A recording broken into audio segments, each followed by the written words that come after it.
and to the republic for which it stands, one nation, under God, indivisible, with liberty and justice for all.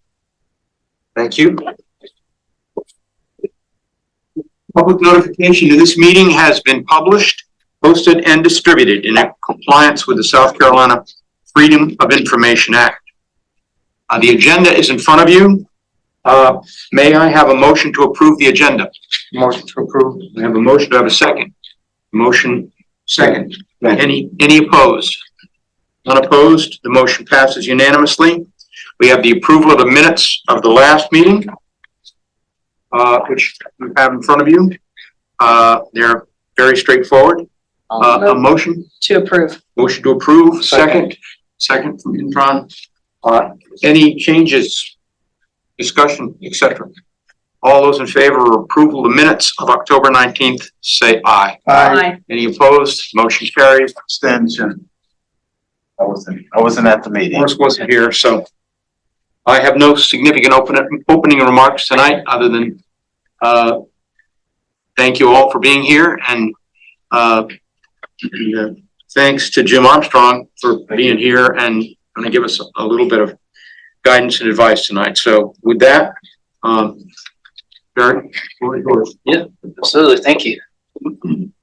All right, so this is what I've really been looking for. So we've been building up, and this is what we're building up to. So I said at the beginning, trust me, the task that you have is a big task, but hopefully tonight, hopefully it calms you down a little bit. Maybe it makes you go the opposite way, get a little bit more worked up, but we'll see. So once we talk about it, and Chairman, I need your help on this, is we're going to want to talk about it the whole night, because this is kind of the bulk meat and potatoes. But I want to make sure we refrain enough time for Jim. So again, Jim was an observer last week, but he asked him to come back this week, and it fit his schedule, so he was able to make it work for us. And Carol, you had asked about some other counties in York County. So we don't have York County, but he represents Charleston. He had worked there, retired from Charleston. Also worked with a lot of other counties and familiar with a lot. So this is the next best thing, is having Jim. He's been a mentor of mine and a friend. So I thought would be fitting for y'all to hear someone other than me about sales tax throughout the state. So I need your help, Chairman, to get to a point so we leave enough time for Jim to talk about that once we get in this. Because after tonight, we really have the plan to talk about and the project list. So just to remind us where we left off last time. So we talked about this concept, the super penny concept. So a 25-year long-term vision that really is centered around quality of life. That's what we all love here as folks that live in the town, and we're drawn to Beaufort County for that.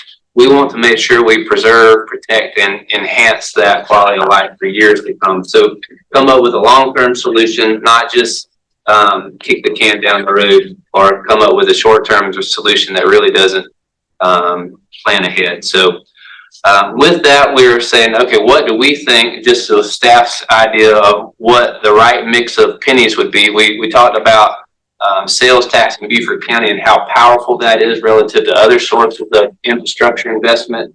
And so if we're using the sales tax mindset, we talked about all different 8 sales tax that are available to use, but you can only have up to 3. And we were saying 3 because that's what some other counties had done, and we're just kind of going down this hypothetical plan of what that would look like for us. So the 3 that we chose and presented was transportation, so roads, capital projects, which are buildings and facilities, and then education capital. There's 2 school ones, a school district and an education capital, and we'll talk about educational capital. So those were the 3 that we said, okay, let's develop this out, and what does it look like? So you've got this as a handout, and we'll put it up on the screen. You can go ahead and share the screen. So this is the proposed super penny plan as an outline for you guys to use as a springboard for your discussion and facilitate the rest of your assignment as county council bestowed on you. So the first page is a transportation penny. Again, transportation, remember, had a allotment up to 25 years. The second page is capital projects. It only did 8 years per statute. That's as long as you could do it. What you will notice, good, down to the third page there, Carol. Right here, so 8 years, and we'll get into the growth and the different things in a second.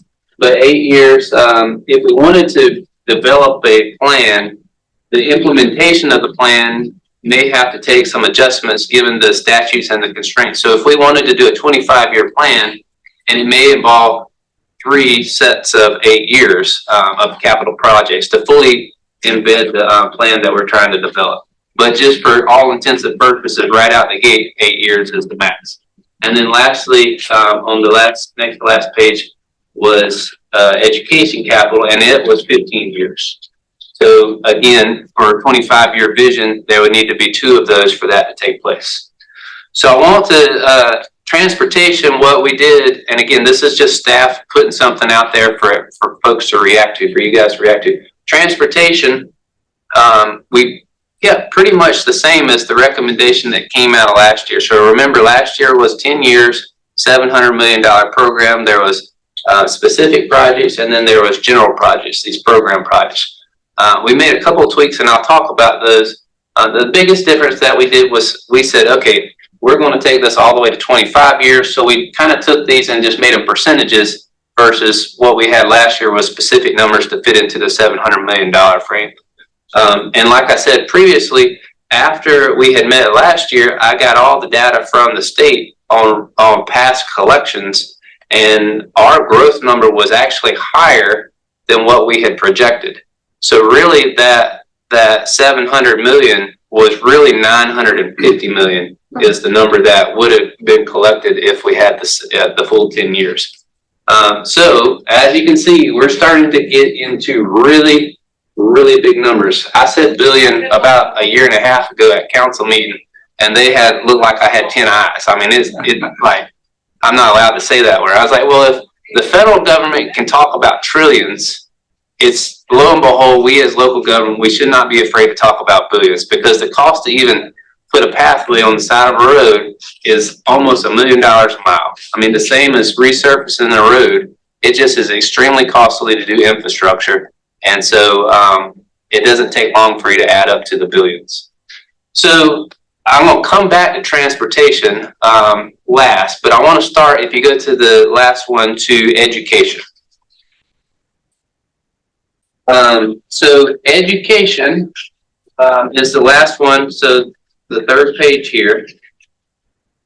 And even before I talk about that, in your file, sorry to jump around on files a little bit, but there's this right here. This is a copy and paste from Horry County. This is a flyer that they made, and once everybody sees it, I'll start talking. So I'll give everybody a second to see this.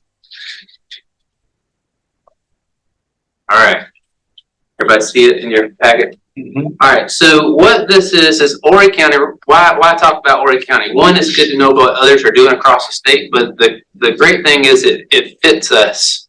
So Horry County has the same exact makeup as we do in Beaufort County. They have one school district. A lot of places have multiple school districts. So it's, in my opinion, a fortunate thing that we only have one, because you've got competing interests. We only have one school district for the entire county.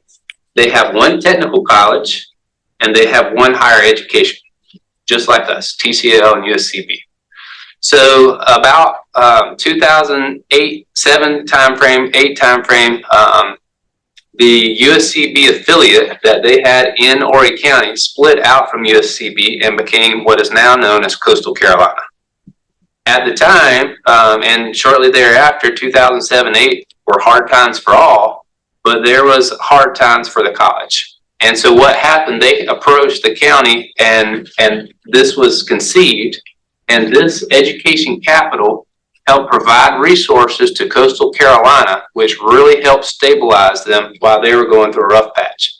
Then a couple of years later, they won a World Series in baseball, and they got a lot of media attention, and enrollment just skyrocketed. Mm-hmm. But had there not been this local investment, who knows if they would still be where they are today. So, so what they did at that time is they passed a 15-year educational sales tax. And the way they decided to do it, again, they have the same three factors. So they said, you know what, we're going to break it up into each one of those are going to get a piece. And this is allowed per the statute. Yeah. You need me to pause, Sunshine? No, go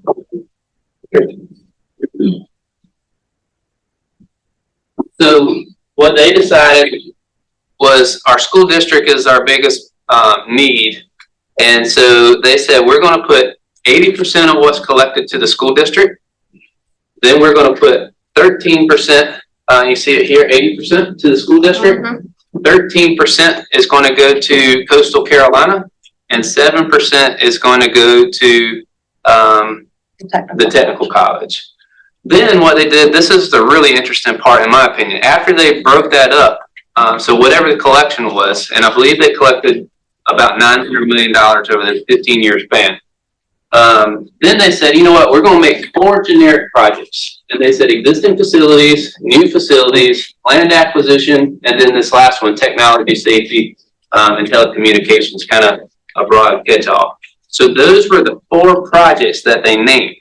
Then they said, okay, each of you entities, you can decide whether you're going to put additional specific projects underneath the general projects. And the school district didn't really say a whole lot. If you go back up, the school district left it as general. I mean, they gave a description of what the general projects would entail, additions, renovations, that type of stuff. They didn't name the name of the school on Road 174. They didn't name that. They just listed the general parts of it. Well, if you scroll down to Coastal Carolina, up a little bit, they said they were going to do the student union. They're going to expand the HTC center. So under the general project, they listed their specific projects. So this ended up passing pretty successfully.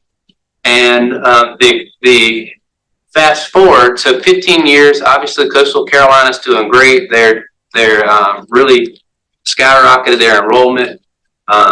And then it was coming time for a new. So that was 2008, 15 years would be 2023. So last year they decided, let's go put this back out again. And so that way when 23 comes and it sunsets, that it just catches, it doesn't, there's no gap in funding. So 22 came and they put this back out. So this is the exact referendum question. This is what was put on the ballot for them to vote on in Horry County. And it ended up, the vote came back at 68% positive, yes, for the continuation of another 15 years. Their 15 years, I believe, is expected to collect $2.2 billion, which they said copy and paste on the formula. So this is how they set it up in 2008. So they just copied in 2022. There was a question that was asked, well, what about millage if we don't pass this? They said in 2008, their debt millage, the school district, was at 25 mils, and whatever the equivalence was, I don't know, but they said it was 25 mils. When they implemented this in 2008, they rolled their mills back all the way to 10 mils, from 25 to 10 mils. So what is that? A 60% reduction. And then over the course of the 15 years, with all the growth and all the inflation, they kept the millage neutral at 10. So come 22, the question was, well, what happens if we don't pass it? What are you going to do? The school district says, well, we're going to raise millage. Well, what would the millage raise to? They said 55. Oh.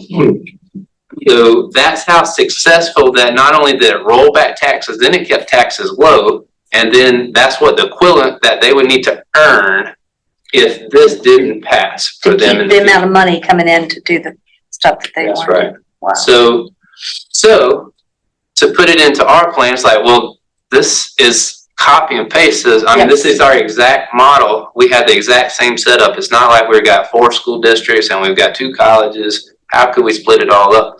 Well, the reason this is important to me, I think, is because we know that our technical college has a desire to grow, and they have building facilities. They have a $26 million training center that they're looking to build, of which I think they have $10 million.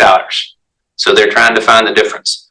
USCB has a $75 million convocation center that they are trying to build, of which I think they have $26 million in the bank. So there's a funding gap, and the way the state system works, I don't know exactly how education, but they get limited funds towards capital improvements at technical college. And now you might have tuition that's cheap to nothing at technical college, depending on the program, but the facilities they don't get the same stream of funding from the state government. So when you look back at ours, basically said that same thing.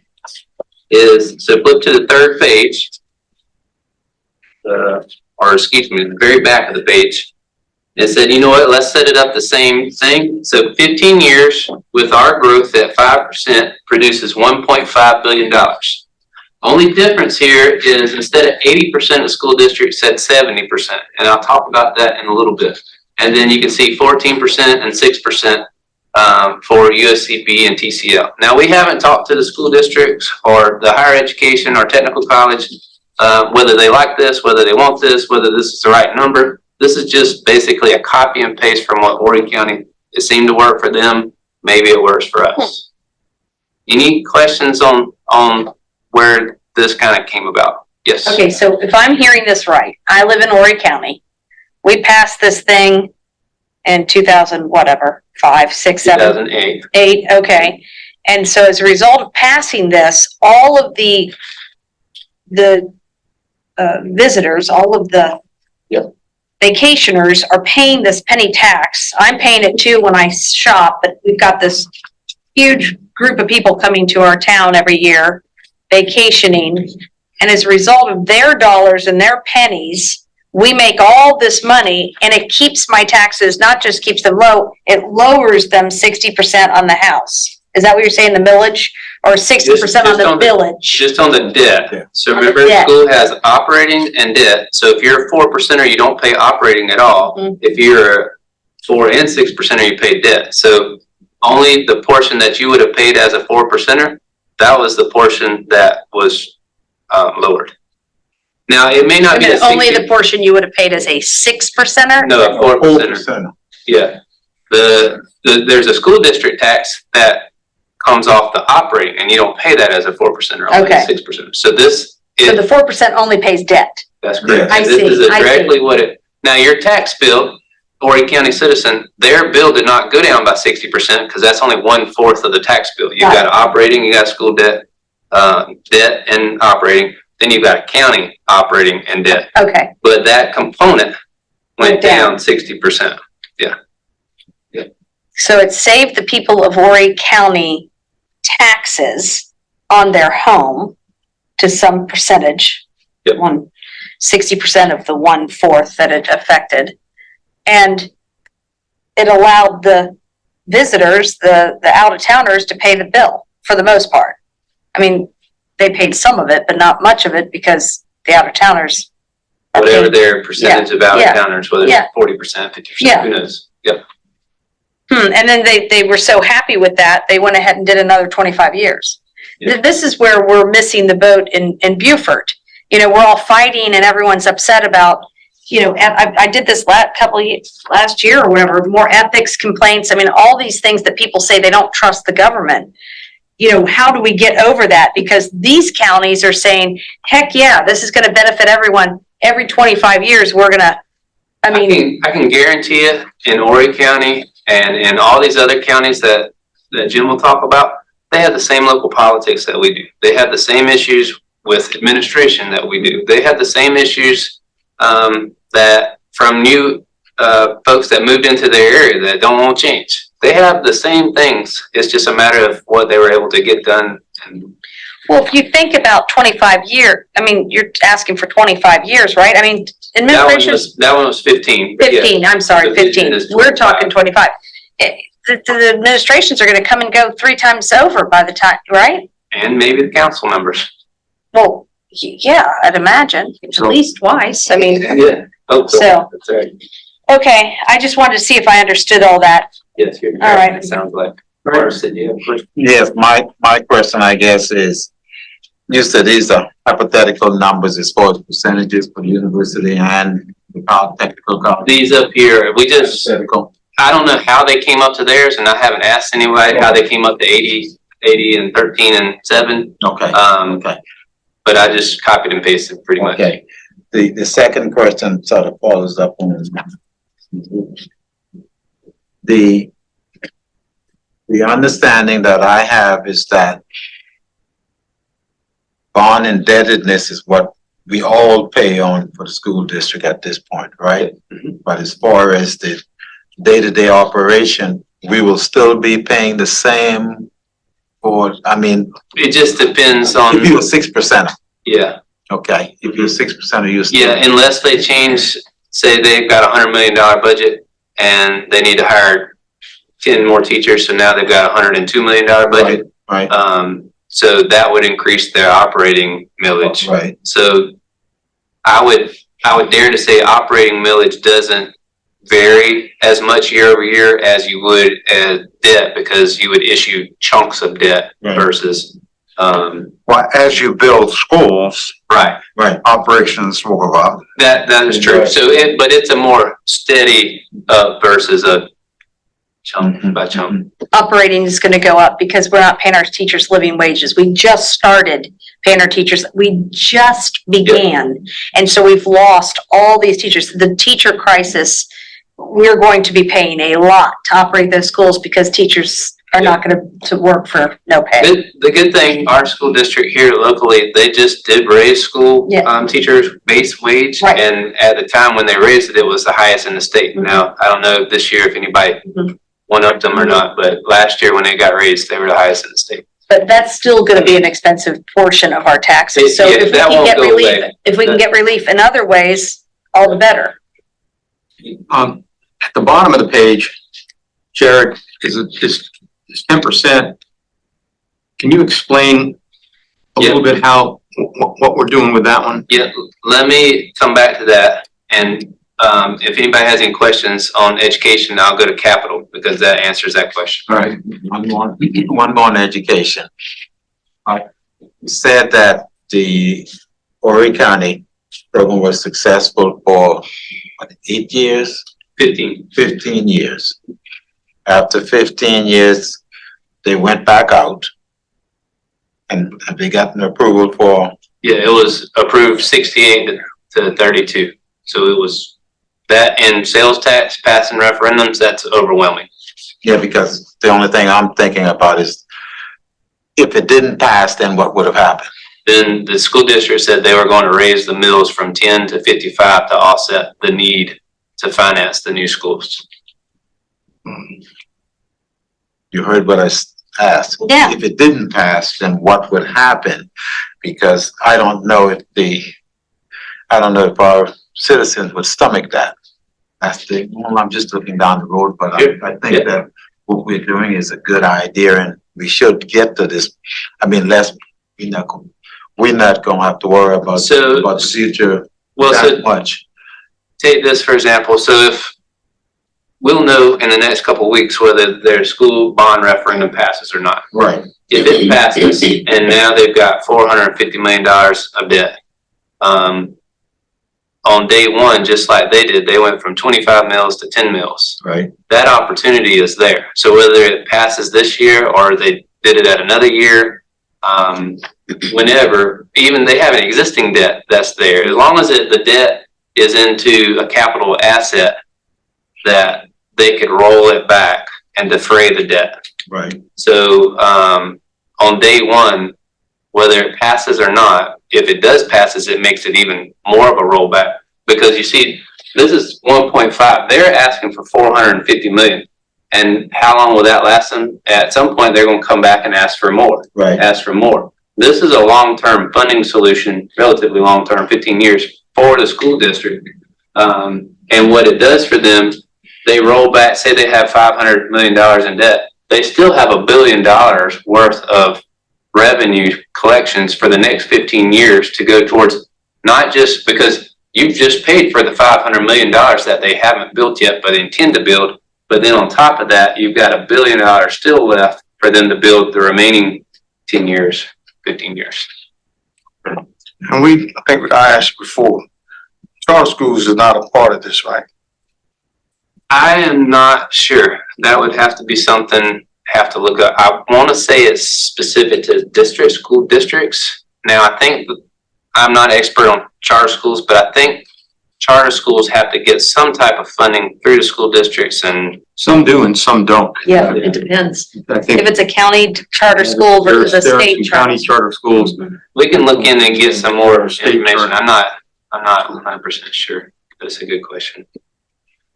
All right, any more questions? I'll make sure we cover all the ground and then give Jim enough time. All right. All right, so capital, go scroll up. So capital's in the middle. So capital, projects. So remember, 8 years, up a little bit more. 8 years, our growth rate, this gets us $650 million. But this is what I really want people to think about is if you do this successfully, over time, this really grows as population grows, as inflation grows, that number continues to grow. So what our thought was here is this is the biggest way to get wrapped around the axle, because you start off with something good. We're going to build whatever building that the whole community can get around. Well, then the community input is, well, we want this building over here and we want this building over here. And it gets watered down because you've got a wish list. And again, that happened in 2016, either 14 or 16.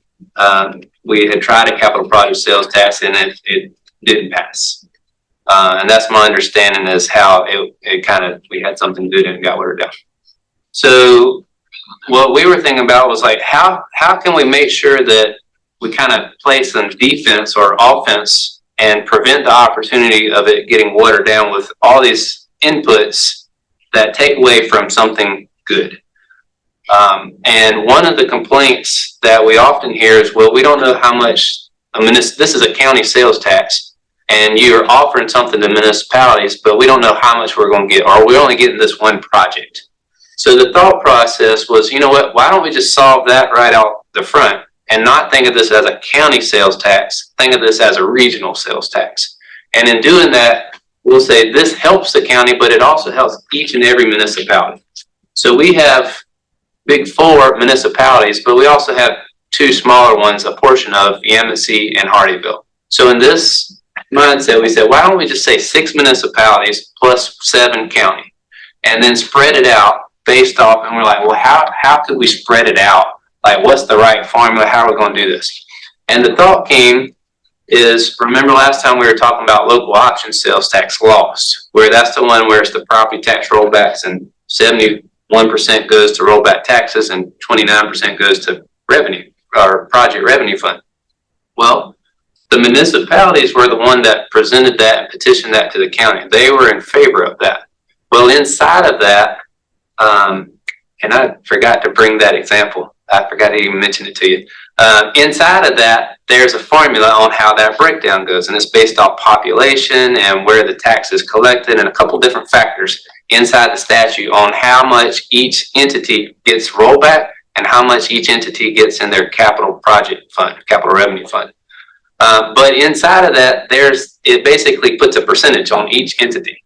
So we said, well, if the municipalities were interested in loss, then they by default were okay with the calculation and the spread of funds that loss was going to provide. So why don't we use that calculation as the basis of how we spread the peanut butter amongst the different entities? So in 2019, one of the municipalities had written a letter to DOR, and I'll get that letter to you, and I failed to put it in your backup. And DOR responded and said, okay, at the time, ours was $52 million, or just call it $50 million. 35 million would go towards property rollbacks, and then 15 would go towards property revenue funds. This was the split. You'll see in red, each of these, if you scroll up a little bit, 49%. So basically everybody lived in the county. So everybody, we got half of all of it. And then 10% lived in the city of Beaufort, 9%, and you can see the numbers. This was pre-2020 census data, I believe. I'm pretty sure. Because Bluffton grew a lot. So this was using 2010 census data. So we have a request in the DOR right now to update that. And the statute, that it is 2010 data, because the statute says that they base the spread based off the latest census, which now we've got 2020, and Bluffton's grown a lot since 2010, so their number's gonna go up. So anyhow, we said, why don't we take the whole pot and we split it without calculation? And then why don't we take what we just talked about in education, and rather to try to decide which project, I mean, we've got 3 months, 2 months basically to do this process. How are we going to decide which projects are important to the community? How am I going to know what City of Beaufort wants to do versus Hilton Head? Why don't we use this kind of generic process that the school, that Horry County used, and then ask the municipalities if they want to filter in and put specific projects under that, they can do that. But at least they know exactly how much they would get out of this, and they know exactly which of these, try to put general projects that would fit, one, the criteria of sales tax, and then two, what most entities would have in common and interest. There's no rhyme or reason. These are just the ones that we came up with staff as far as what these are. But as you can see here, public safety, recreation, administration, community development, public health, and economic development and affordable housing. I got a star by that. I'll talk about that later. So lastly, this gets to the very bottom. Go to the bottom of this and you see the 10%, which was also on the last one. Well, I didn't realize this until I got digging in the calculations. If you're a company, if you're a contributing county, like a wealthier county, they take a 5% Robin Hood out of capital project sales tax. So it's all collected by DOR, and then they distribute it. Before they distribute it out, they take 5% out and distribute that to the lesser counties. It's part of the statute. I didn't realize that, but once I got into calculations, I was like, okay, well, they just took it right off the top. So if they were going to do that with capital project sales tax or with local option sales tax, why don't we just implement that into our self-imposed Robin Hood? We are a wealthy county, and the reason we're wealthy, the same with Charleston, the same with Myrtle Beach, is because we have a coastline that is an attraction that tourists come. And the thought was, I give 10% at church, so I just said 10% instead of 5%. That was the easy number. And then the thought was, these 6 counties are all part of the Economic Alliance, Southern Economic Alliance, that we're part of. So we have something in common with all of them. And then a lot of them also are workforce that provide to our economy. So we couldn't be successful the way we are to produce the sales tax income without the support of our neighboring counties and their workforce. So the thought was, if these entities had a sales tax, so to make sure that we're not giving them the funding and we get in trouble because we're basically granting them the funds, they need to have their own sales tax program that way we know that they're administering in the manner that sales tax requires. So if they have a capital project sales tax in one of these counties, then they would split this up. So just say we make $60 million, 10% of that is $6 million, so they each would get $1 million.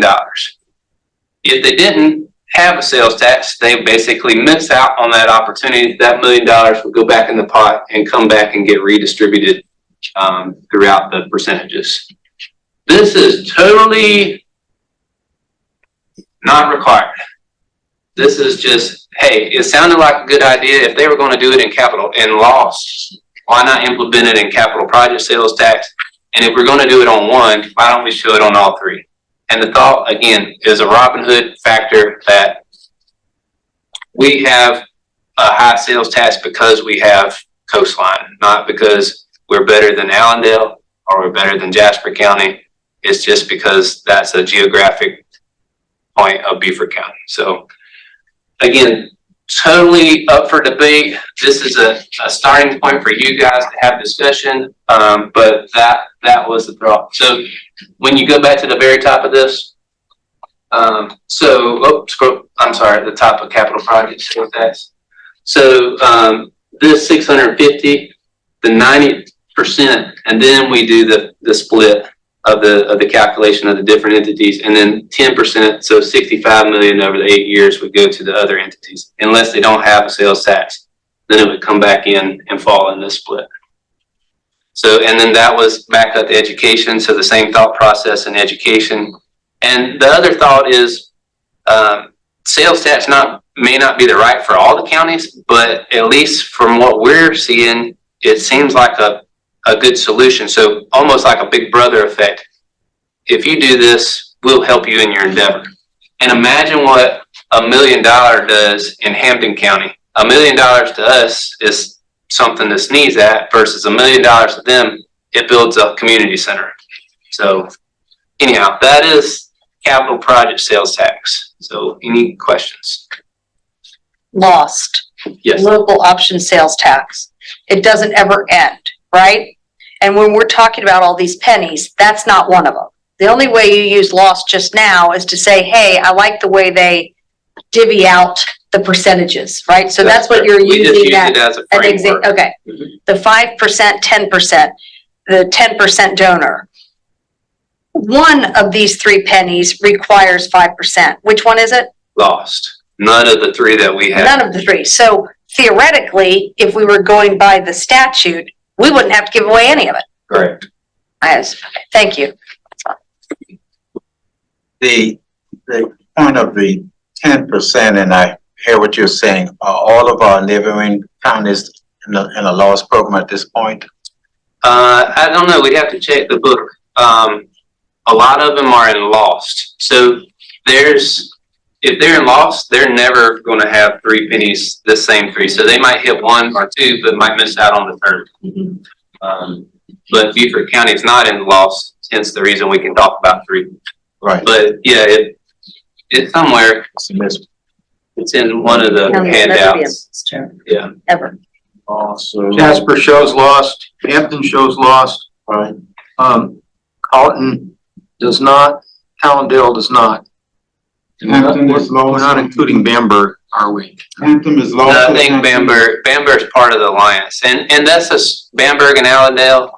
Again, at first I was like, well, why don't we just put the ones that we touch, the Hampton, Colleton, and Jasper. But then, you know what, we're really an alliance. We work together on other stuff. So all this is up for debate and to knock around, but that was where it came from. All right, any more questions on capital? The question that we'll have to answer ultimately for all three will be what, and Jim, you can help on this. What do the voters expect vis-a-vis the amount of detail on the project? On all of them? Mhm. That there's a fine line. So some programs, and Jim can hit on this, some programs say this is exactly the projects. There's been successful ones like that, and there's probably been ones that haven't passed that we know more about the ones that passed. But then Charleston County, which Jim will talk about, has taken the stance to, they have listed, similar to our transportation, some specific projects and then some general projects. Horry County was very general. Colleton County is pretty specific, and they have capital project sales tax. So it's a mixed bag. I would say more times than not, capital projects is super specific. And this is borderline being not specific enough for capital projects. Because again, the reason we're here is 6 instead of 17 is capital projects is very specific through and through. So this is that far from being not specific enough. Now, nobody can tell you that you're not specific enough until somebody challenges it. So once they challenge it, then you know for a fact whether you're specific or not. Would you like to take this opportunity to explain to us what you meant by the final one, not community development, the community development and Yep. So economic development and affordable housing? yeah, well, let's go to transportation. So I'm Okay. working backwards All here. right, Sorry. all right, that's okay. Transportation. So again, like I said, only difference here initially was changed it from 10 years to 25 years and then changed the number and then made these percentages. We kind of changed the names of these a little bit. And I think we might have played around with the percentages just a touch. And I'll talk about that. That gets into your question. Go down to big projects. Only change here is, given the status of 278, I bumped that up from 40 to 60 million. The more it sits and doesn't get constructed, the more that project will cost. And then the other change is airport improvements, which has a star, which I'm going to talk about now. And then we had green belts, remember, that was there, and so that percentage stayed the same. And scroll down, let's make sure I got everything. All right, and then donor funds, so carve that out. Again, through that through and through. All right, so behind this sheet, there was 3 loose leaves, individual loose leaves. So starting with this one that's got something at the top and bottom. So this is something that we are working with our state delegation to change the law and the definition of transportation sales tax. So midway down, so the issue is that transportation sales tax, as it is in the state statute, is pretty generic. It talks about roads, bridges, highways, mass transit, drainage projects associated, green belts, maybe 1 or 2, but basically that's it.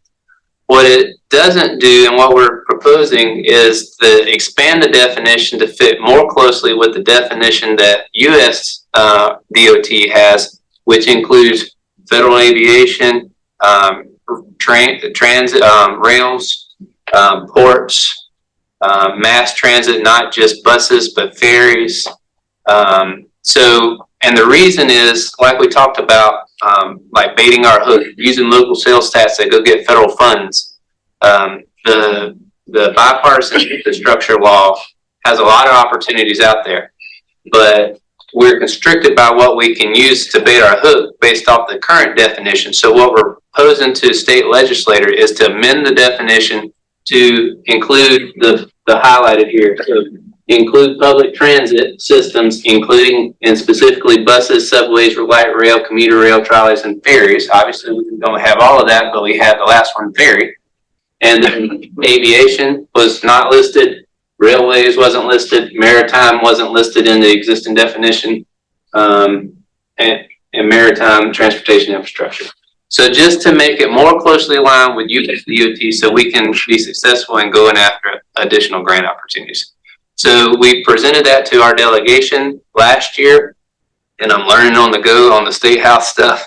But they both at the Senate side, Senator Davis, and at the House side, Representative Newton, both put forth a bill for this change to happen. Good.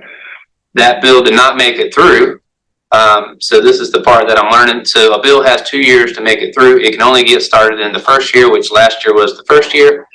So it made it through, but it has this year to get through. We've talked to them already. They're going to work to push that through.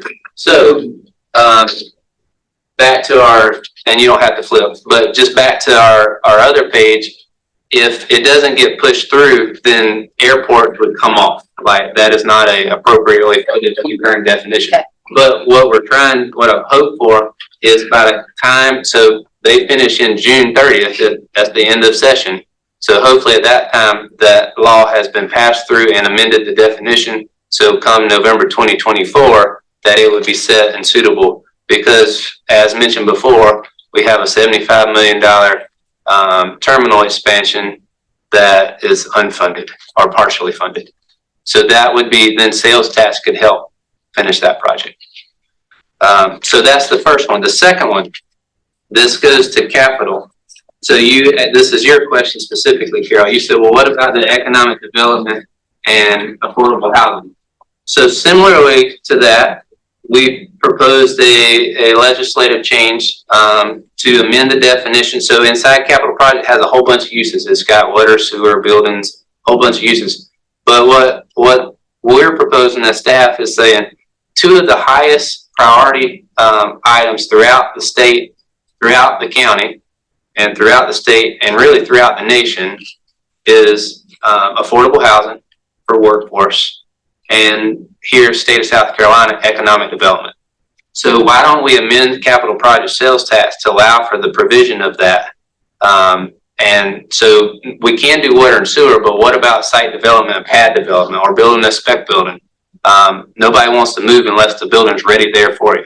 And we don't have a lot of that in Beaufort County, but maybe it can be used in other ways. But workforce housing, we're trying to get $3 million collected regionally to create a housing trust fund when we could put a portion of that, and this collects $60 million a year. So we could say 10% and you got $6 million and you doubled your housing trust fund.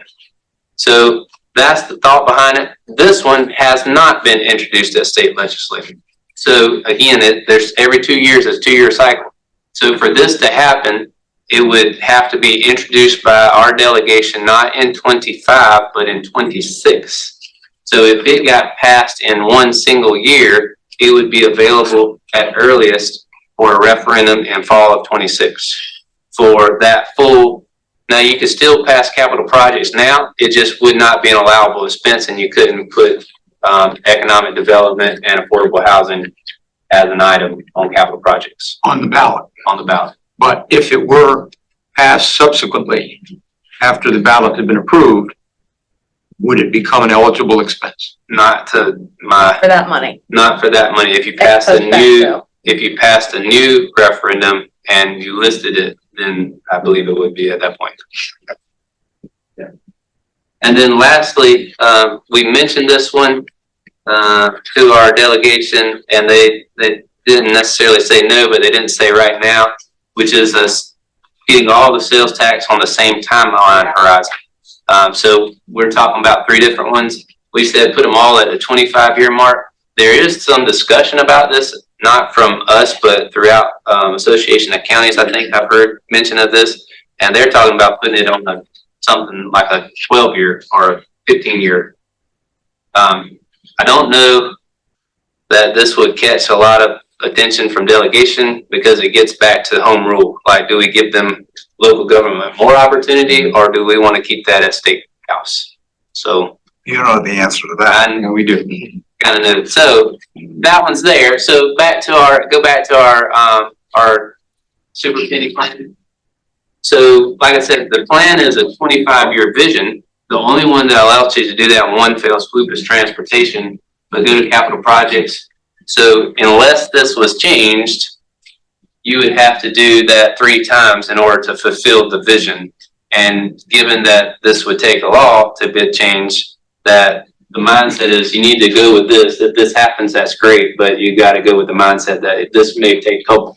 The issue with that is obviously this grows over time, and big projects take a long time to develop. Like we just talked about, 10, 12 years. Sometimes people don't think big enough for big projects if they don't see the monies are there. So what this does allow you to think really big, but if you only think in this size, there might be a $500 million project out there that it takes 10 years to develop. So it would go into phase 2 of this. Over time, 500 million is a drop in the bucket at 3.25 billion, but 500 million to this 600 million is scary. Like, I don't want to spend all my money on one thing. So anyways, all that to say, that's just what we're working through. So that is a lot of information, and we can talk about it, or if you want to hit a pause button and regroup and hear about other things in the state, we can do that. Chairman, that's the summation of what I had to present to you. Thank you. Thank you. Morris. Just a question on this, on the 8-year limitation. So you're telling us that there is no way that we could put a referendum on the ballot that says for the first 8 years, this happens, an automatic renewal if we don't reach our mark? No, so there is one preclusion inside capital projects that you can renew the capital projects without updating the project list if those projects haven't been completed Right. for up to 7 years. So you could have a 15-year stretch, Okay, but it still has to go back to the ballot to be renewed, even though the projects don't change. Okay, so you still have to vote again. Still have to vote again. Any questions? Other questions for Jared? What's the will of the group? We want to go ahead and learn some more? That seems rational? Yeah. Okay. Yeah. All right. Do it. Well, thank you. Okay. I'm gonna let Jim introduce himself, but again, like I said, he's been in the industry a long time. I look up to Jim, admire him. He's even though we haven't been friends forever, we are good friends, and I consider him a mentor. And again, he just retired, so I wish him luck on this new venture, and he can tell you about that as well. Thank you, Jared. I appreciate it, and thank you for your friendship. Thank you all. Happy to be here. So as Jared mentioned, I retired in September after 35 years of service to Charleston County. The last 10 years of that was as a deputy county administrator. I was responsible for our 2004 and 2016 transportation half-cent sales tax programs. And they were very successful, and it made me very, very proud. Just for full disclosure, I was retired for 2 weeks. And I took a position with an engineering consulting firm called Trans Systems, which is where I am now. So I wanted to put that on the table so you all know that. So what I would like to talk about are some different examples of sales tax programs around the state. Good, bad, or indifferent. I'm just familiar with some of them. And we can start with Dorchester County. They have 2 programs. They had a program in 2005 that was a 25-year program, or until $125 million was raised. The way they managed that was they had a transportation authority, group of 15 people, and they hired one engineering firm to do everything, do program management, do design, right-of-way, utility relocations, construction inspection, and it had its pitfalls, but at the end of the day, it worked out just fine. So in 2022, they decided to have another sales tax program, and the 05 program doesn't end until 2029, but they wanted to have a continuation of the 05 program. And it passed successfully. And what they did was they disbanded the authority. They hired somebody from Charleston County that used to work for me, who's a real good engineer, and some existing staff that they had. They put together a team to oversee the project. They hired a program management firm, which is what Charleston County did. And they will have design firms along the way that are independent. And we'll talk about program management and what all is involved in that in a little bit. But so they have program management, design firms, and then they do the CE&I. Which is construction engineering and inspection. I'm sorry. Thank you, Jerry. So that one is off to a fantastic start. I went up and did a workshop for them, and they modeled their program basically after the Charleston County program, and they're off to a fantastic start. We're real proud of those guys up there. Then we'll move into York County. So York County's, they're different. They do capital sales tax programs for their infrastructure only. They're, as we talked about last week, they're working on their 5th program now. They've had huge successes, and I'm yet to find out why they did a capital sales tax program for transportation projects. And I've heard a lot of different things, but they just think I think they're just made up. But anyway, nonetheless, they've had big successes up there. And the way their projects are presented to the public in the referendum, they're presented to the public in priority order with the statement that if we don't get to the ones at the bottom of the list, they won't get done unless it's put on a future referendum. So they roll them over. And, you know, I think they're going to be successful with their fifth penny, as well. So that's a pretty interesting one to follow. And then, before I get to Charleston, I want to touch on Richland County. They, had a program in 2012, 22-year program, or until, $1.07 billion is raised. And they got off to a bit of a rough start. There was a lot of, there was a large number of public complaints about the program and about the voting machines, you may remember. And so much so it got the attention of the Department of Revenue. The Department of Revenue went in, did an audit, found some things that really didn't fit within the guidelines, which there were no guidelines at the time. It was all just, you know, here's what you got. So that caused the Department of Revenue to create guidelines for transportation sales tax programs. And they're vague, but what we do, so we don't get in any kind of trouble, or what Charleston County does, excuse me, I'm in this learning cycle. What Charleston County does is if they have anything that they have the most remote question about, they will get an opinion from the Department of Revenue. One example that I want to give you about how important that is, a transportation sales tax program can be used for drainage projects related to a roadway project. So they had a project widening a big parkway. There is an outfall ditch that goes underneath this parkway to the outfall. The road drains into it. Part of the project was to clean that out and put a bigger box culvert underneath the roadway. We said, you know, we better check with the Department of Revenue. It's not an allowable expense because it's bigger than the roadway. What they consider is within the right of way of the roadway. So got to be careful with that one.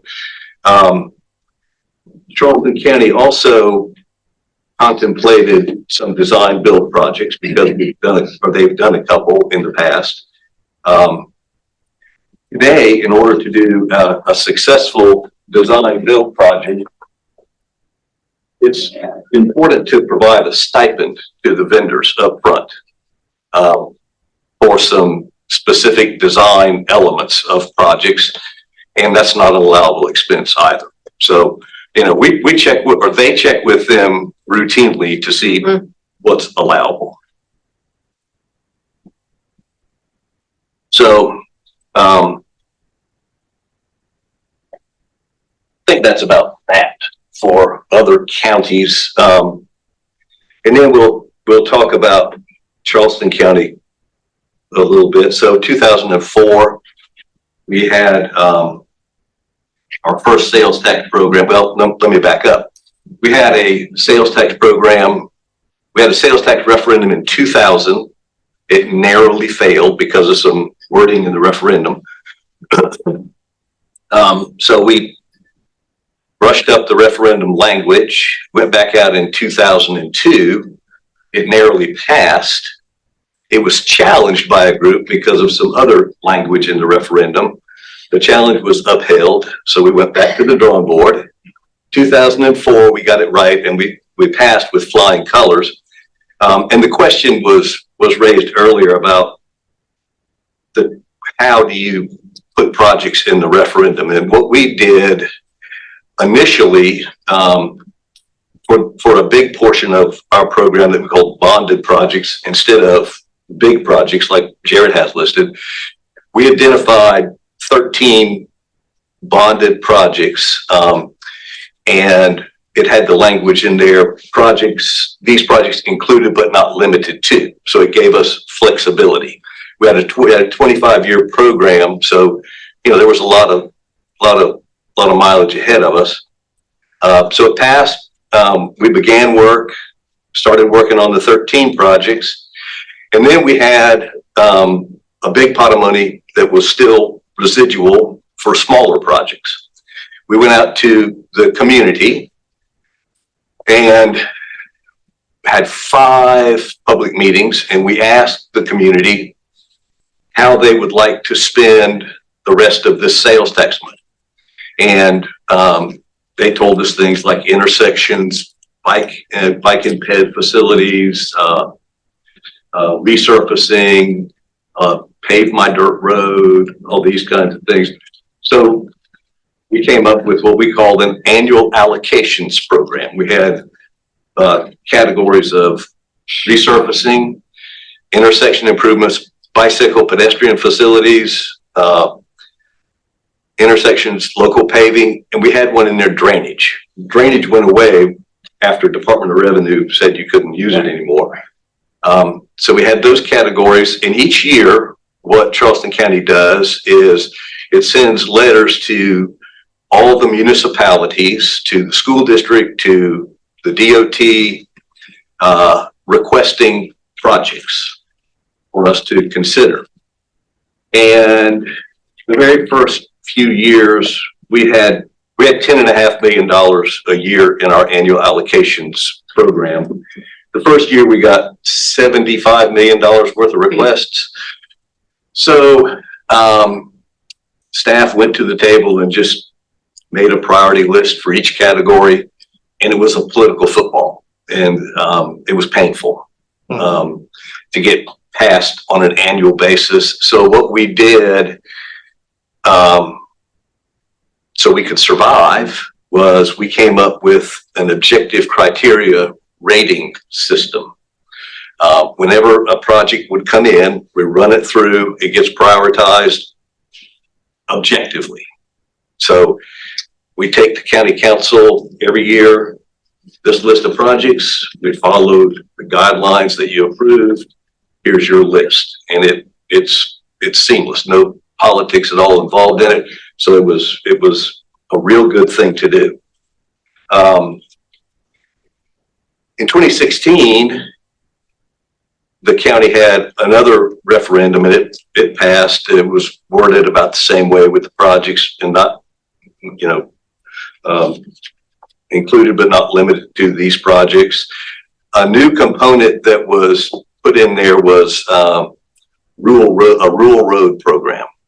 In the northern and southern extremes of Charleston County, they're very, very rural and have a lot of dirt roads and a lot of community roads that don't have right of way. So the rural roads program gives us the ability to go in and spend some money on some of these community roads that aren't public roads. We can go in and get right away from them and build a nice road, because it's been popular. Not everybody wants a paved road, but a lot of people do.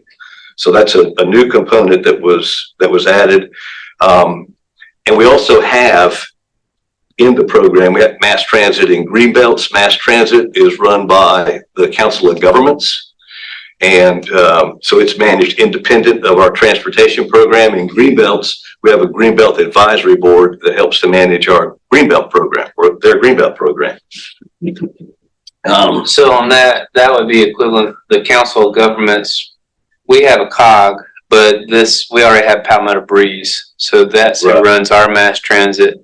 And then your advisory committee is similar to the Rural and Critical Committee, which may now be the Green Space Committee if it morphs and transforms. So similar components, just different names. Right.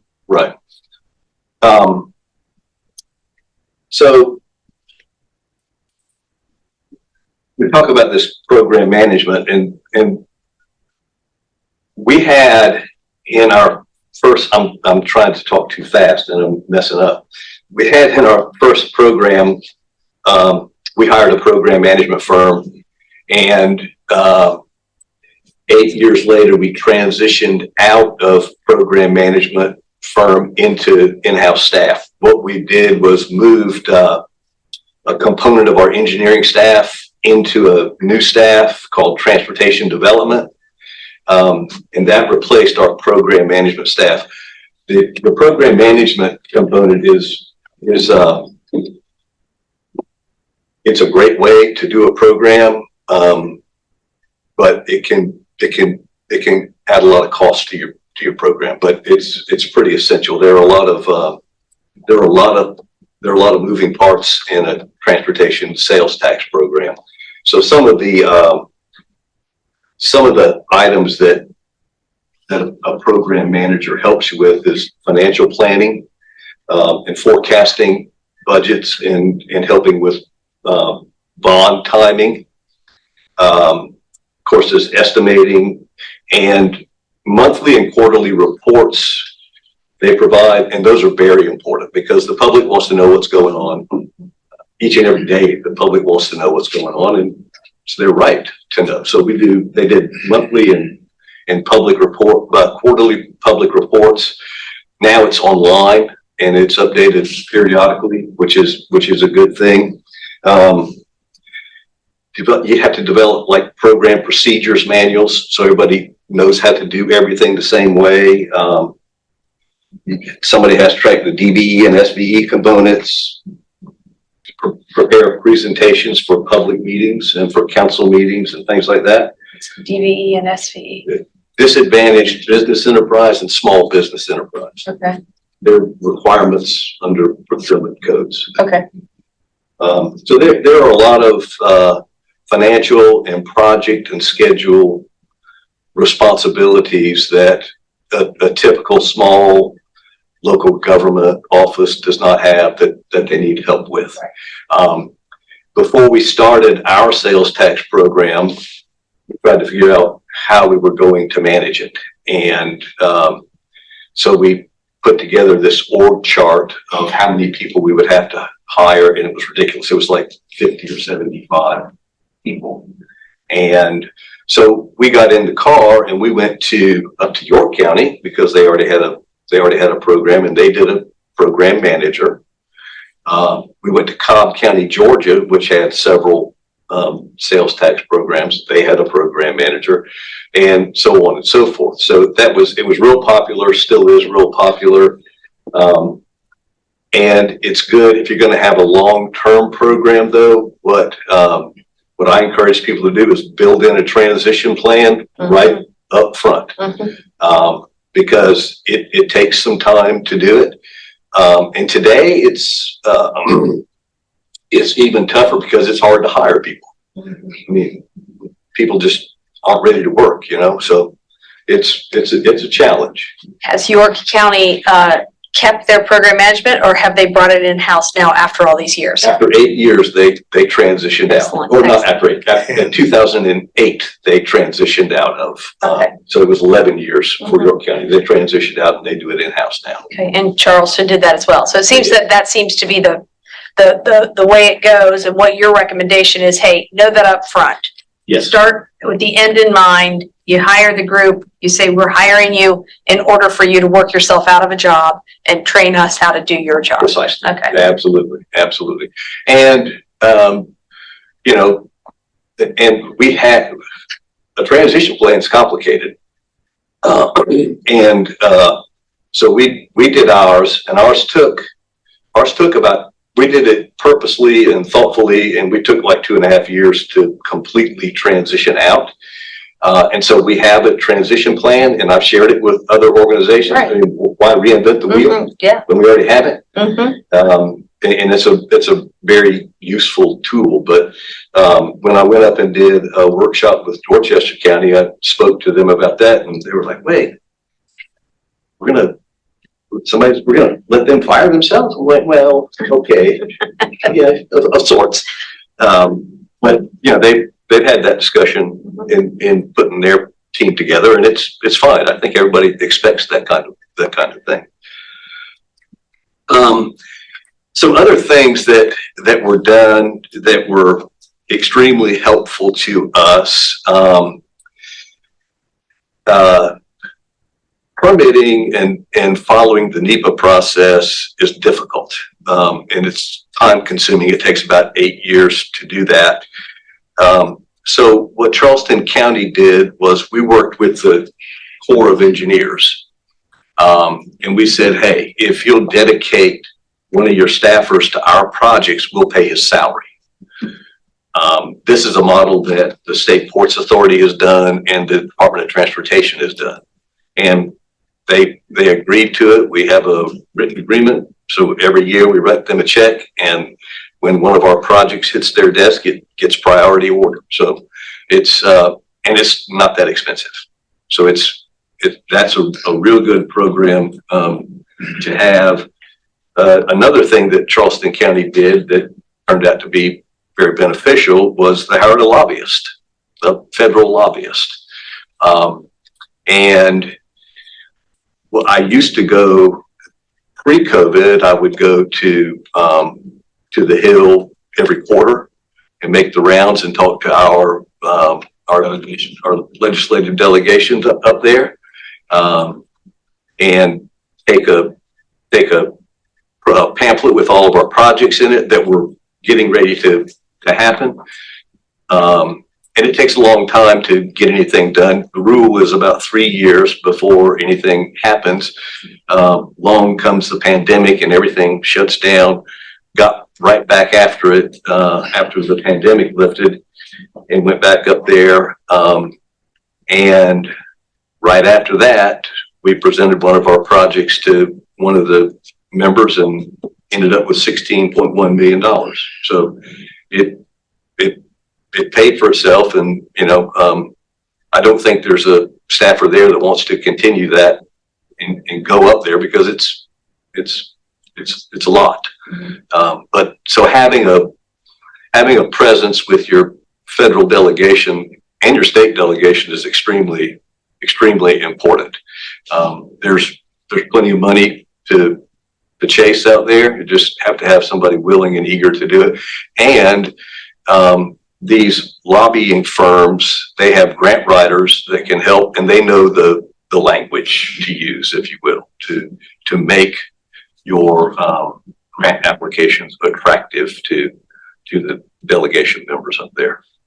I want to go backward just a little bit. NEPA, you were talking about NEPA and hiring Army Corps of Engineer, paying their salary. NEPA, is that the words you used about how you get approval for that big bridge? You're like, that process is so long and difficult. Yeah. So what your suggestion is, if we pay the salary of a federal employee, a Army Corps of Engineer, they will make our project a priority to get through that process. Is that what I'm hearing? That's correct. Yeah, That's and, correct. and they don't control the NEPA process completely, but on smaller permits, where you have to get a core permit, and you're not necessarily going through the full NEPA, that's where you get the front of the line. well, you get moved from the bottom of the desk to the top of the desk. Now, they still will take their time to review, but Right. That's right. every And then- bit helps. And then the next thing you said was hiring a lobbyist so that go up to DC and get some of that federal That's infrastructure where the money. local money, then you can match with Yeah. the federal money, Right. but having that But they- presence.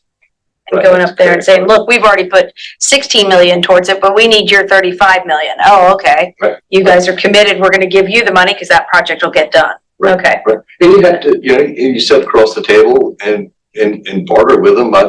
My ask was $35 million, and they were like, it's a big ask, man. I don't know about that.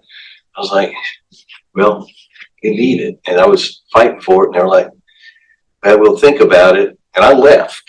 And I was walking down the stairs, and the guy who works for Lindsey Graham, the guy, he came and chased me down, and he said, hey, how much money do you need this year? And I said, I'll get you that information in 20 minutes. So I went downstairs, got on the phone, called the project manager back in Charleston. I said, look at your cash flow and tell me how much you need this year for that project. He said, $16.1 million. I went back up and I said, Scott, how about $16.1 million? He said, well, we can do that. We got it. So next year, the plan is to go back and say, hey, Sure. because they don't think in 5 Right, years right. increments, they think in 1 year Right. increments. And there are different opportunities. They have, the one that we got was in a community development program, CD program, Mhm. which is, I mean, it's just one of the available Right. components out there. They can call it anything they want, as long as it's okay to give it to you. That's, yeah. Absolutely. And then, if you work with the Council of Governments, you can get federal guide shares, and that way you don't have to go do all the legwork up with with all of the members and things. But the Council of Government controls some federal funds, and they can help bring guide shares to the table. That was, when Dorchester County and Charleston County were doing their first programs, we both worked with the Council of Governments, and both counties came away with a significant amount of federal guide shares over a 15-year period. So it was very helpful to us and to Dorchester County. And we coordinated the timing of projects, like Dorchester needed their money first and we didn't need it first. So it worked out. So you got, you work with your neighboring counties and your state and your Council of Governments, and things will happen for you. What am I missing, Jared? I mean, I think you're there. So, both of our programs for 25 years, They were a half penny, not a full. they were a half a penny. The reason we chose 25 years was that was the maximum amount available for a transportation sales tax program. And at the time, we had an agreement with the state that we would provide the local match for the Arthur Ravenel Cooper River Bridge. $75 million was the local match. And we said, can we pay on an annual basis? And they said, sure. So we agreed to $3 million a year for 25 years. And we said, well, if we get this sales tax program, we can plug that in there. So we did that. But we did research in Cobb County was, I think 7 years. York was 7 or 8 years. And not many people did long-term programs. But when we looked at bonding ability and flexibility within the program and our need for 25 years worth of $3 million, we decided to go with the long-term program. And it was good. I'm going to contradict myself right now. But when we started, we developed a comprehensive transportation plan after we had our 5 meetings in the community to talk about what types of projects that we wanted. So that gave us an outline for the entire 25 years. But since the annual allocations are approved on an annual basis, it works somewhat like a contingency plan, if you will. So while you have a comprehensive transportation plan, you also have flexibility in there, which is important. In 2009, there was a little company from Seattle that decided to build airplanes in Charleston, and it impacted infrastructure around that facility that we had no plans for, and neither did the state. So we had the ability to shift gears in our allocations program to build some infrastructure for them. We also got, we did get some money from the Department of Commerce to help with that as well. So, it does both things, and it turned out to be very good for us. Well, and you guys have it's almost a 35-year program, because in 2004, they did 25 years for half a penny. And then 2016, you came back for complete the penny. So they put the other half penny on. So 2004 expires in 29, and then 2016 and 41. And then currently it's either the timeline or the money collected anticipated, whichever one gets there first. So currently they're expecting to collect the money faster than the 25 years. So this is the interesting part, I think, is we're talking about long-term here, or something at least greater than 4 years, I hope, but longer term. And then Charleston County is looking to do another sales tax to replace their first penny. So when it rolls off, I believe in 25 or 25, 26. when it rolls off, it's ready set. So they've got basically 2 whacks at it in 22, or no, we're in 20, that would be 24. They have 24. And if successful, then it would start in 25 when the other one rolls off. Right. The one that Dorchester just did, I believe, was 15 years. 15 years, that's correct. Richland is still in their 22-year penny. Right. There's discussions around that Spartanburg is looking at a 25-year penny. Right. And Horry County, similar to York County, has done 8-year capital project sales tax, but focused on roads. And they're similar to us, have a 6-person committee to look at sales tax or exploring this. I don't know if they've started yet. But they're asking the committee to look at should we do an 8-year penny under capital, or should we look at a longer, up to a 25-year under roads, since they've historically done roads? Should they change? Right. How long can you do a half penny for? What's the, So you can do, it just depends on the program. So roads is 25 years, whether you can do any increment. Penny or half penny. You cannot have more than 1 penny on the books of a transportation sales tax program. Yeah, but you can do any increment. It could be 1/10 of a penny or 9/10 of a penny, but it can be not greater than 1 penny for that program. okay.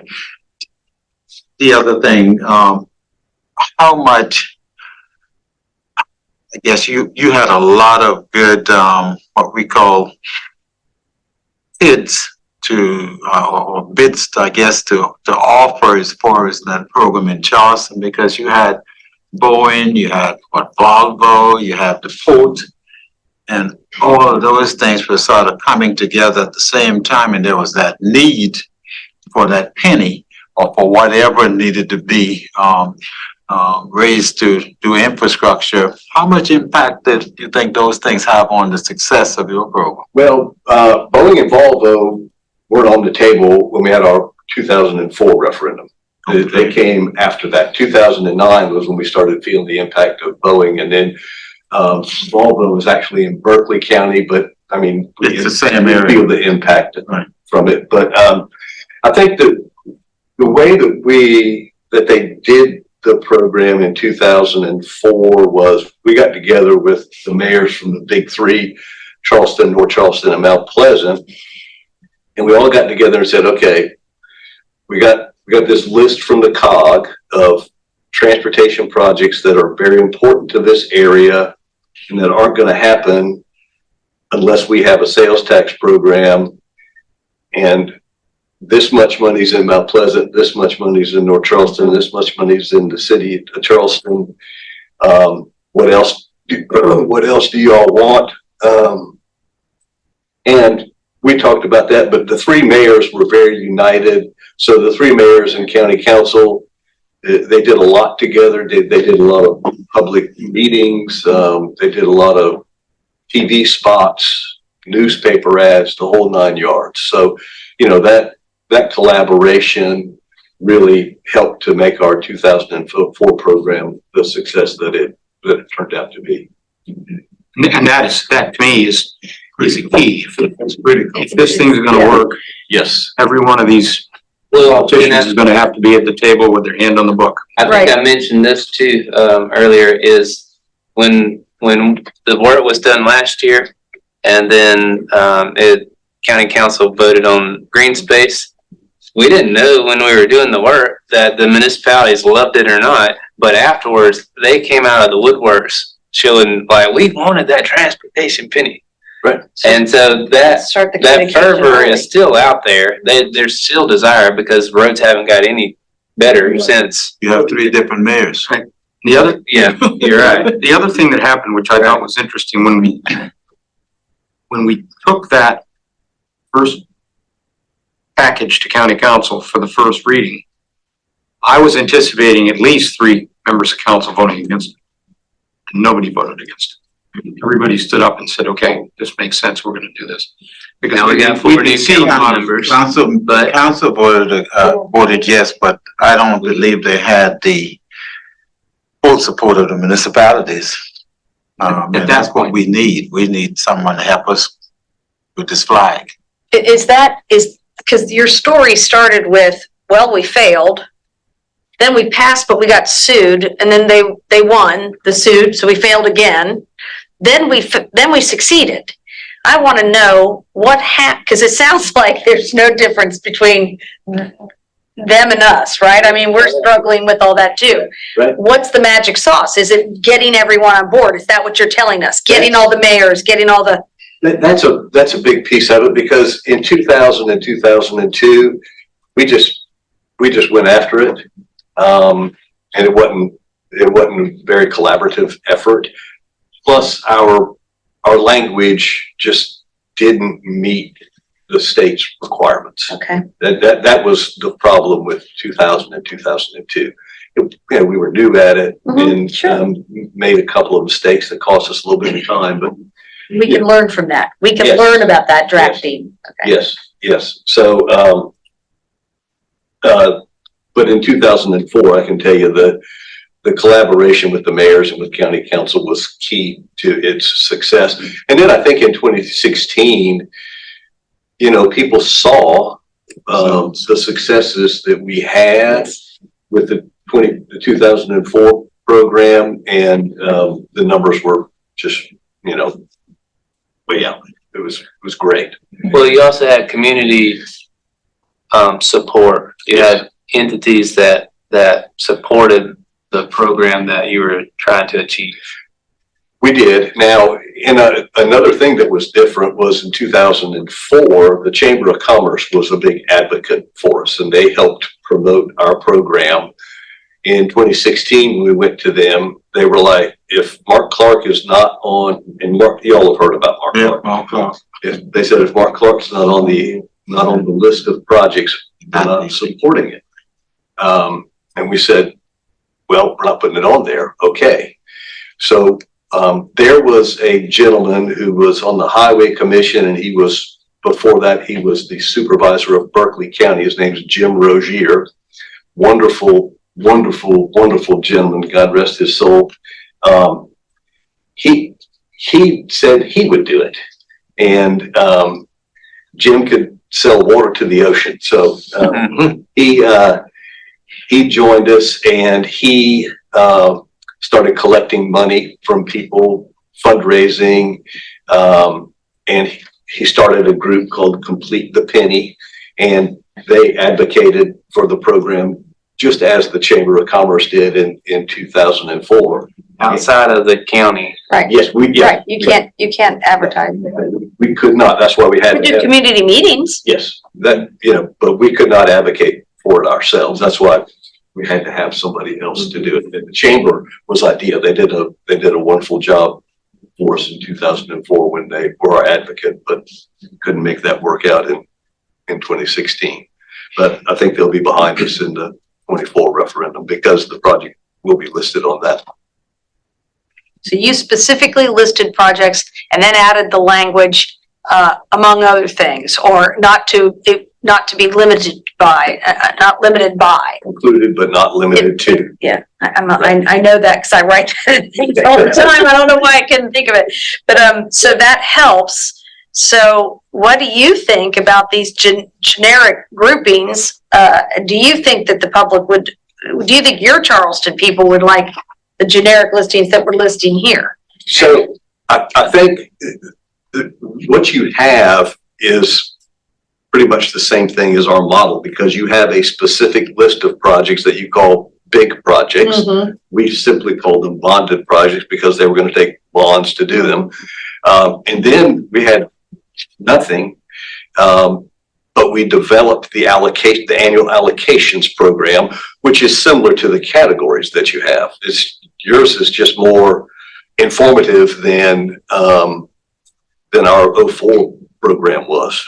And on the bond referendum that Charleston had, or the referendum, their statute, it basically had 3 items. It said mass transit, green belts, and projects. And it listed those bonded projects, and then at the bottom was the language. Yeah. And it said mass transit would get 200 million, and green belts 200 million, and then 900 million to projects. And that's not the right numbers, but Yeah. Now, 65% went to transportation, 18 to mass transit, and 17 to rebounds. So we're struggling with having listed some that didn't get completed. We're struggling with that, optics of, well, hold on a minute. We already voted for this. We already paid for this. Why isn't it not done? And of course, we understand that there are circumstances that arose that kept us from getting it done, or even keeping us from getting it done now as we're talking about the bridge. How does one get over that hurdle? I mean, A longer term program helps with that because you can finish things within the time frame of the Right. program. And you just have to explain it and say it's going to be included in this program, or illustrate that it's going to be included. One thing that you have going for you is on the spreadsheet that Jared presented you with last week, there's a list of projects that are pretty much ready to go. They just need a little bit more money. What we found in 2004, so, November 2004, program passed. Everybody goes to Thanksgiving, Christmas holiday. After the first of the year, they come back and say, why aren't you doing anything with our money? And, the elections won't even start till May, but why aren't y'all doing anything? So we were like, oh boy, and it got pretty loud. So we developed a quick start program, if you will, and these were smaller projects that we could accomplish pretty quick. And so once collection started, then we went out and started paving some dirt roads and doing some resurfacing and putting signs up.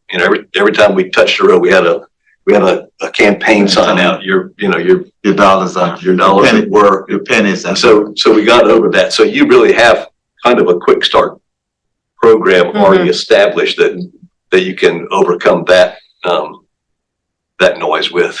Jared, you do have some programs that are ready to help us sell this penny, right? If we decide to. Well, so we have some, like Jim was saying on that spreadsheet last, like the $6 million, we've been working on projects. So we have projects that we want to get started next year with before sales tax.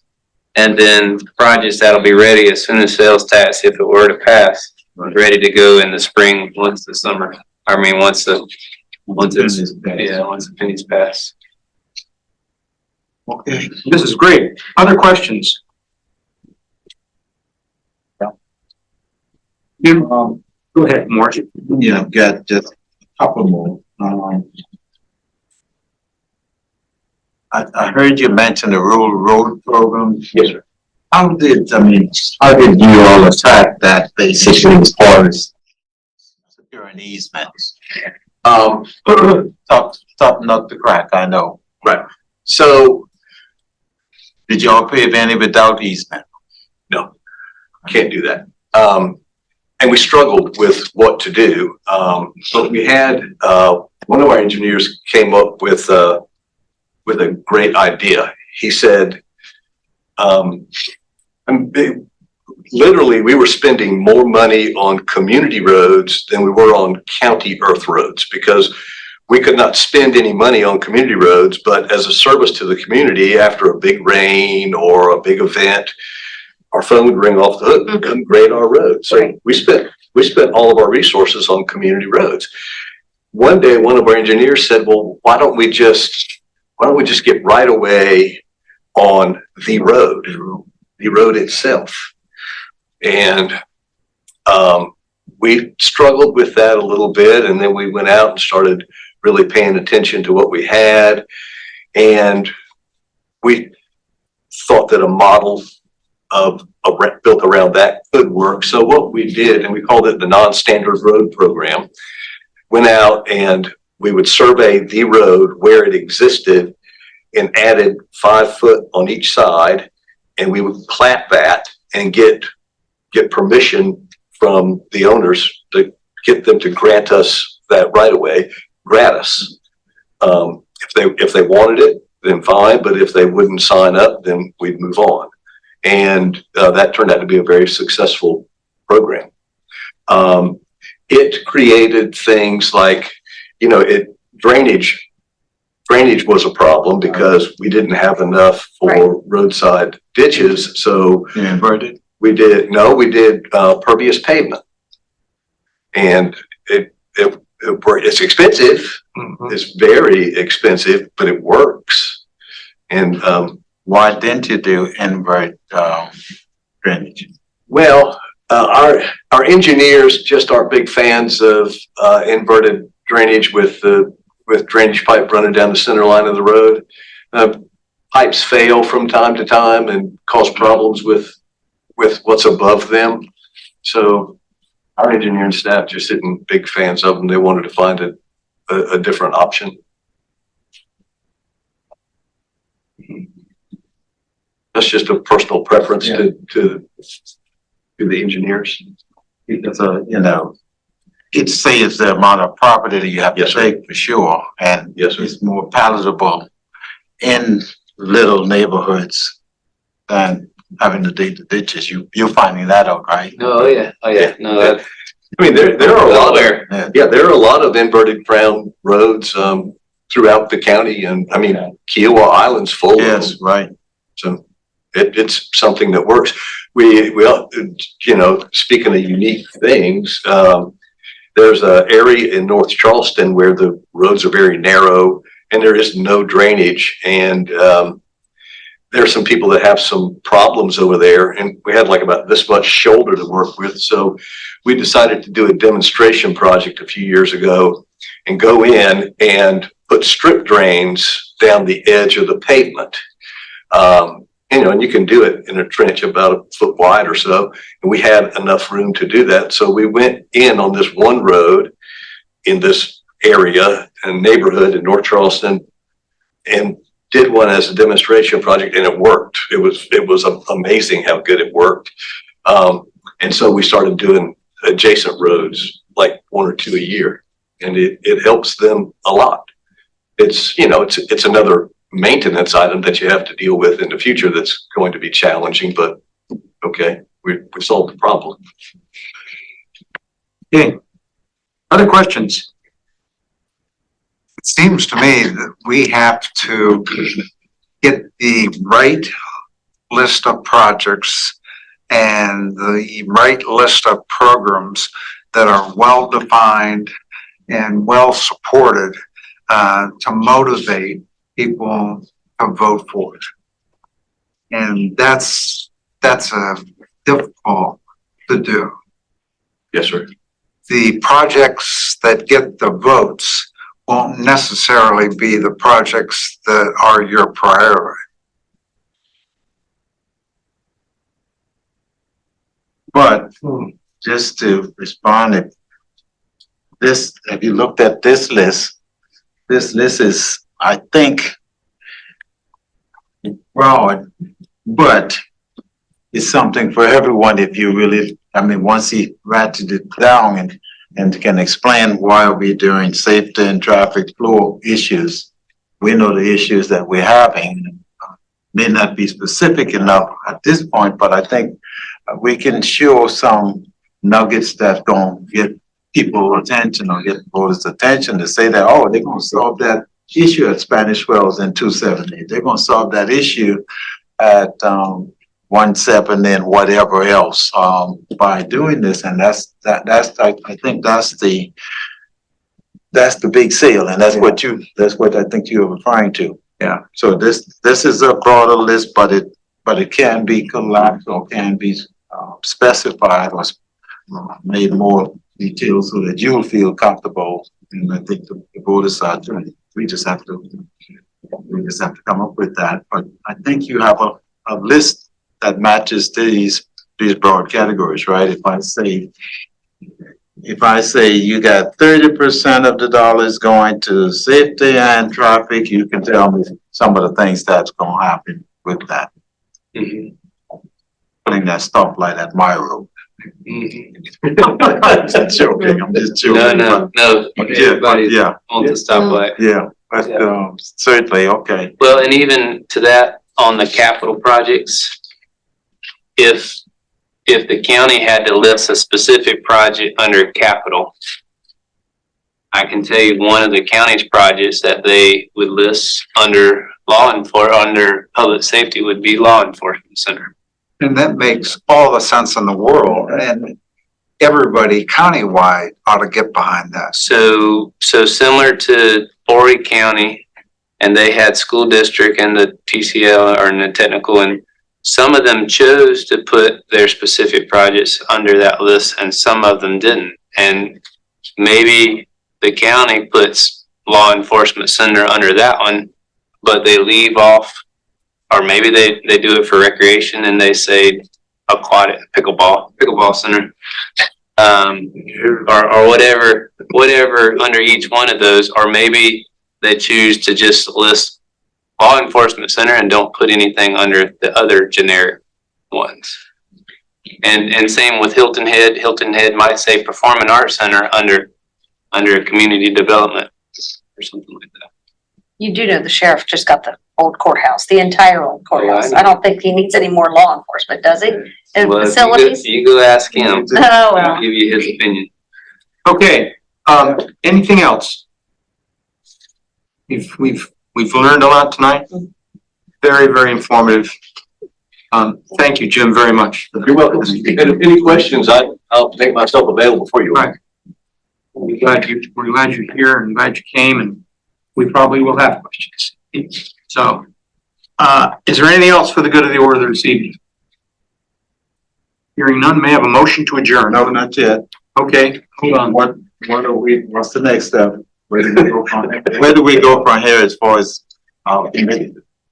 So I would say, that when you guys, I think the first wrestling point is what sales taxes are you interested in? If you had to do 1 or 3, and then start consolidating, is this what you like, or do you want to focus on roads?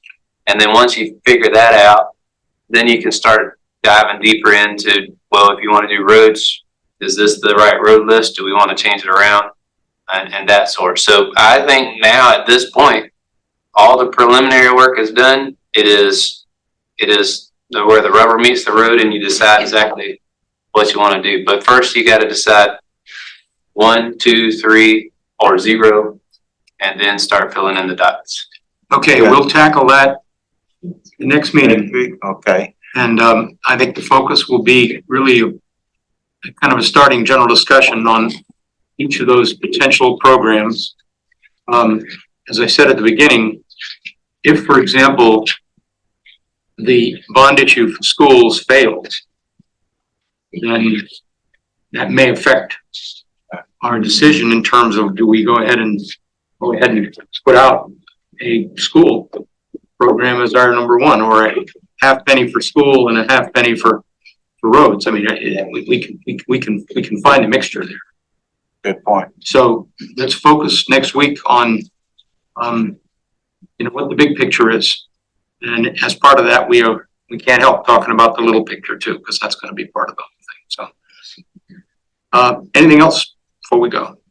If it's 3 pennies, is it 3 questions? Yes. So it's not all or none. That's correct. Yeah, if you had 3 questions, you might get a yes vote on the first and no on the next 2. And you also decide what order those questions go on. Oh, So that's for you to decide, or you and county council. And can you have half pennies and full pennies? Yes. And do they want us to write the referendum questions for them? As much as you want. They're looking for a recommendation, so. Okay. Important how it's written. Yep. Very important. Move adjournment. Motion. Second. Any opposed? Thank you all. We're adjourned. Appreciate it very much. Pleasure. That was tough. Experience you have and that Awesome. where you've, failed and then learned something. We'd like to not have